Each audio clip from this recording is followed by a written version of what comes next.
dating miyembro ng Revolusyonaryong Hukbong Bayan, voluntaryong sumuko sa 1st Provincial Mobile Force Company ng Bulacan.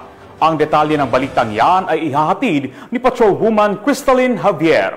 Isang dating miyembro ng Revolusyonaryong Hukbong Bayan ang voluntaryong sumuko sa Bulacan 1st Provincial Mobile Force Company kasama ang kanyang hindi lisensyadong baril sa Camp General Alejo S. Santos, lungsod ng Malolos, Bulacan.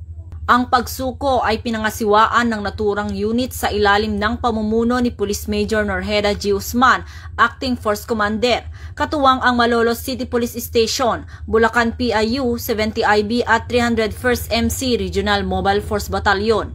Kinilala ang sumukong individual bilang si Cano Lee, 48 anyos, mekanik at residente ng Barangay Santa Ana, Bulacan, Bulacan.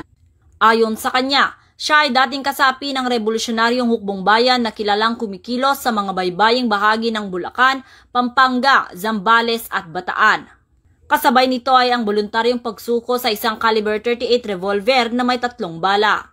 Samantala, nagbigay naman ang mga otoridad ng pinansyal na tulong at iba pang suporta sa sumukong rebelde bilang bahagi ng programa ng pamahalaan para sa mga nagnanais magbalik loob sa lipunan.